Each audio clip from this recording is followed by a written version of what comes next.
All right, so we're live right now. We're with Pastor John Eastwood from Calvary Chapel Southbury.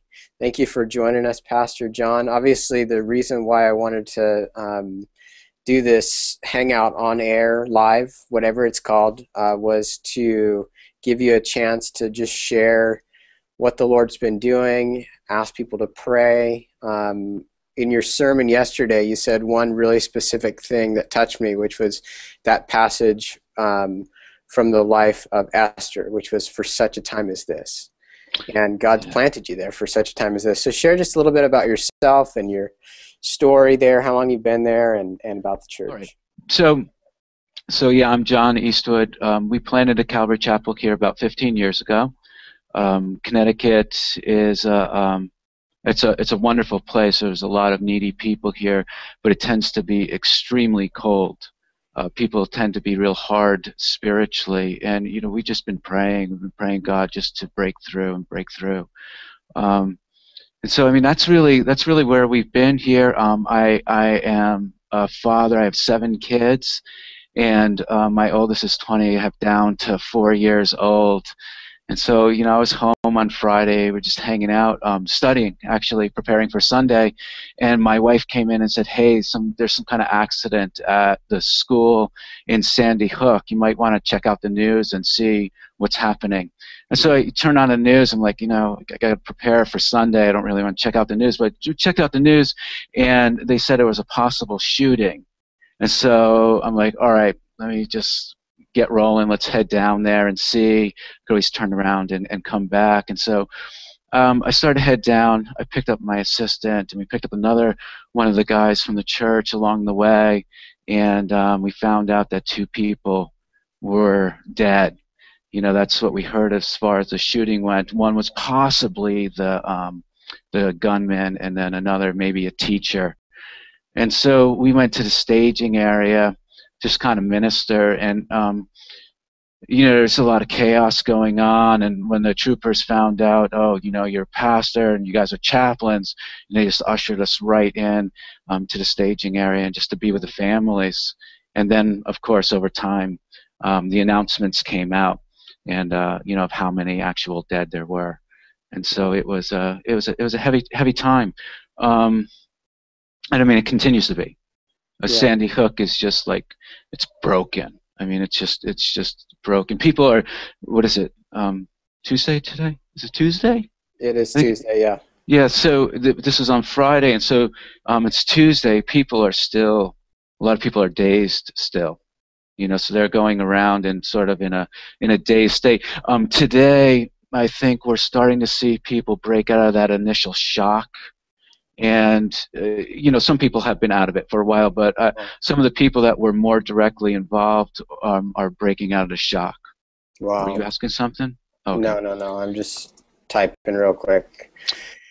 Wow. Yes. So you were there, within a couple of hours of the shooting. Yeah, I think I was down there at 10:30, something like that. Oh, wow. So, there was only, like I said, there was only like 2 dead. When we were there, the announcement came out, that 20 children had been killed and all that. Wow. And that's, of course, because all your families are waiting for their children, so it's heavy. But, as far as like what's happening today, I mean, today were some funerals going on, and of course, the town it's small community. It's not large. Southbury's not large. Newtown's not large, really, as far as population goes. Yeah. And it's just broken.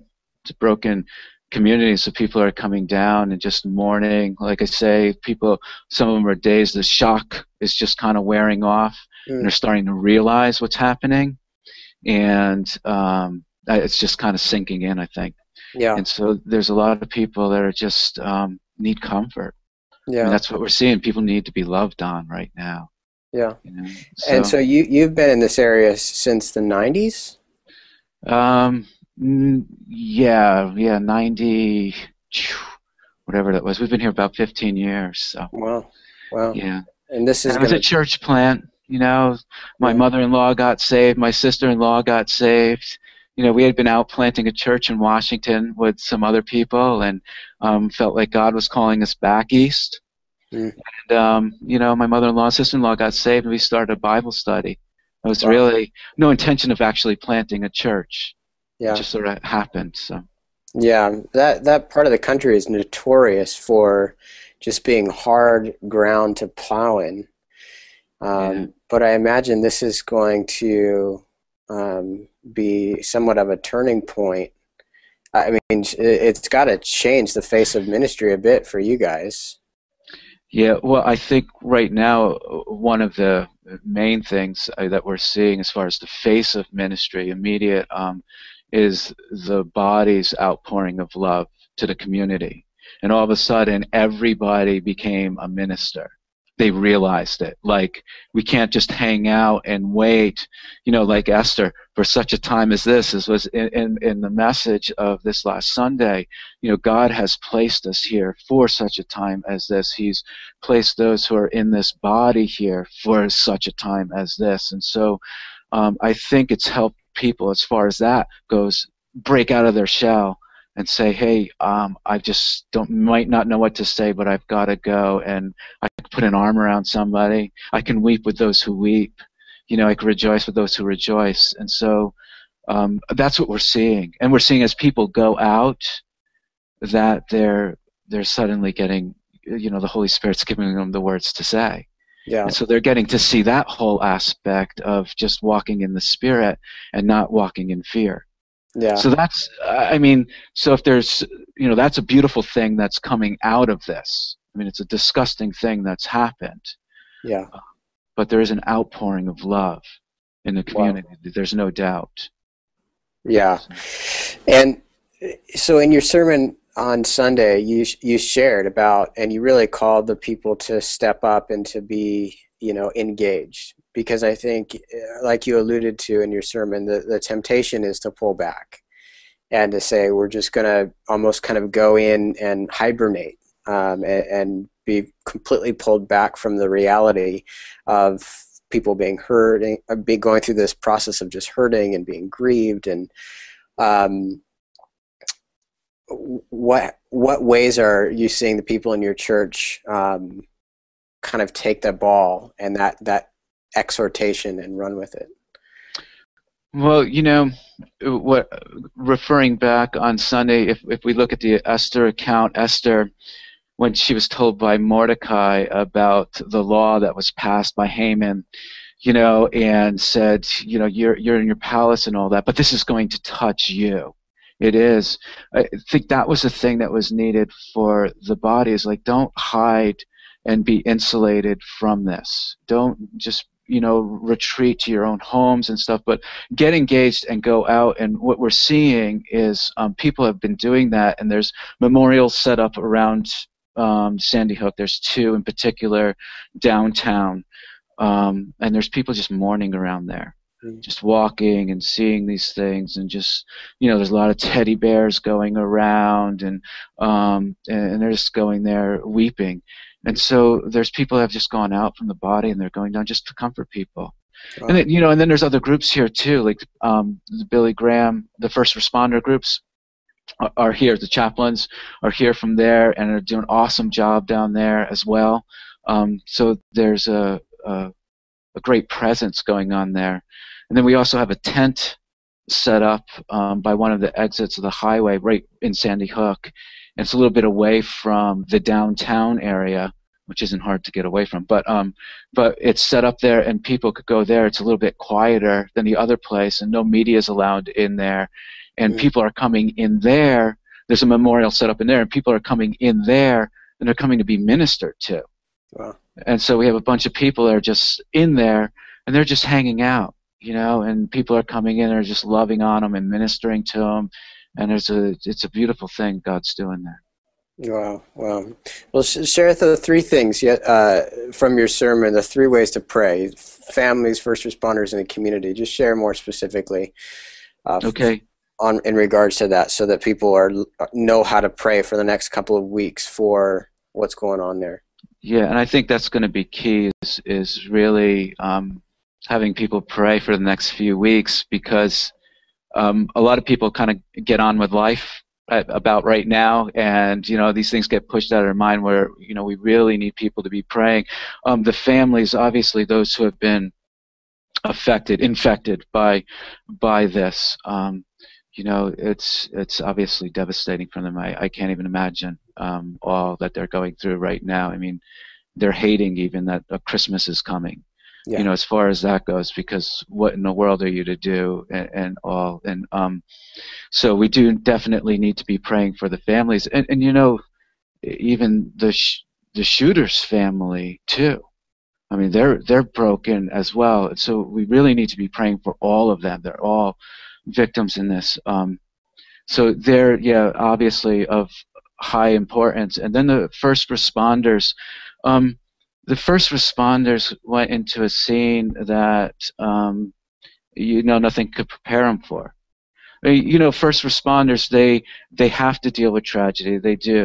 They know that, and they go in and they usually deal with adults. And I'm not saying that they get used to it. But they have things set up, of where they can cope with these things. But we're dealing with children, and I mean young children. I mean, we're talking first graders, and so many of them, all in a classroom, 2 classrooms. I don't know. I haven't heard a lot of news. We've been with the victims, so I haven't heard a lot of the news. But I know they were all from like around the same class.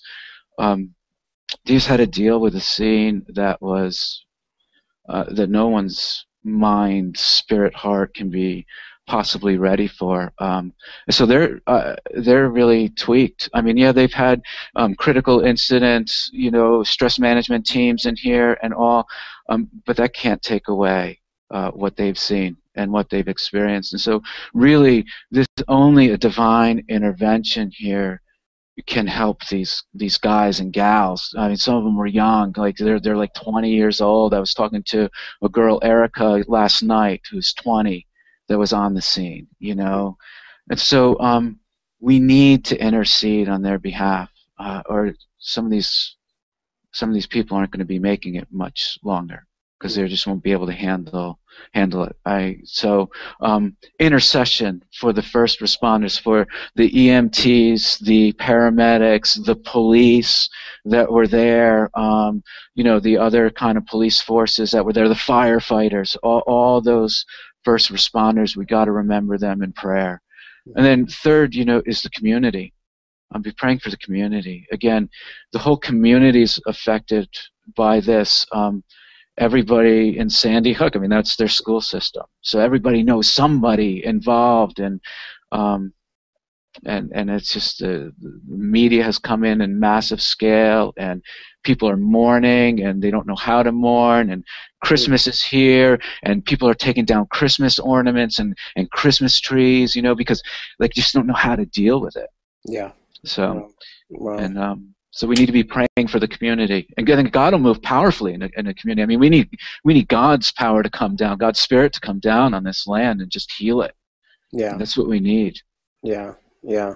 So. Wow. Well, it's it's such a blessing that you guys are there. As soon as it happened, and I saw it come across my desk, I looked on the map to see where the local Calvary Chapel was at, and it was a blessing to connect with you guys and to hear through Trey that you are already there ministering to people. It's just, for such a time as this, God's got you guys there. And we're praying, that this would be a real